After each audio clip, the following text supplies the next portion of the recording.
তো হ্যালো বন্ধুরা, আমি চলে আসছি রায়গঞ্জের এই ভাইরাল পার্কে। এই ভাইরাল পার্কে কি কি রয়েছে সেটাই তোমাদের বলবো। তো সম্পূর্ণ ভিডিওটা স্কিপ না করে দেখতে থাকো। তো চলো গাইস, এর আগের ভিডিওতে দেখাইছিলাম যে এদিক দিয়ে আমরা ওর ভেতর যাইতাম। তো এই সাইডে দেখো এখন বন্ধ আছে। সকালটা কতটা খারাপ, এর আগের বারে ছবি তুলিনি, এবার ছবি তোলার জন্য আসলাম। দেখি এটা পুরোটাই বন্ধ। এদের মনে কতটা হিংসা, আমাদেরকে ভিডিও বানাতে দিবে না, ছবি তুলতে দেবে না। তো বন্ধুরা ওখানে তো বন্ধ ছিল, এখন এইদিকে যাই দেখি কি হচ্ছে। সব খোলা ছিল, এখন দেখি সব বন্ধ। এখন এই পুকুরে জল দেয়নি।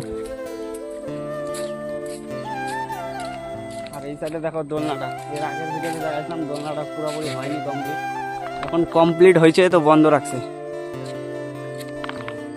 পুরোপুরি কমপ্লিট হয়নি এখনো, মোটামুটি অর্ধেকের মতো হয়েছে।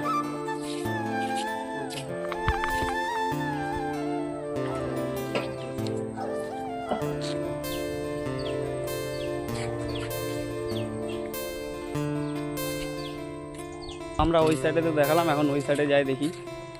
ওই সাইডে যাই দেখবো আরো কি কি, ওখানেও বন্ধ আছে মনে হয়। তো গাইস, আমার সামনেই দেখতে পাচ্ছ একটা গরুর বাছুর। এই বাছুরটিকে আদর করবো, দেখি আদর করতে দেয় কিনা। তো এখন আমি আদর করব। দেখো মাথাটা বুলাচ্ছি কিন্তু ভয়ে পালাচ্ছে। দেখো গরুটা করছে কেনাকে হাতাচ্ছে, এই জন্য ভয়ে পালালো। দেখো তো গাইস, এর আগের বার আসছিলাম এই পার্কে, কিন্তু পার্কে আসে দেখি অনেক লোক, কিন্তু আজকে দেখি কোনো লোকই নাই। আগের ভিডিওতে দেখিয়েছিলাম যে কাজ হচ্ছিল এগুলার, কিন্তু এখন আসে দেখি কোনো কাজ হচ্ছে না। আজকের মতো এইটুকুই ভিডিওটা। তো বাই বাই, নেক্সট কোনো মিনি ব্লগ নিয়ে দেখা।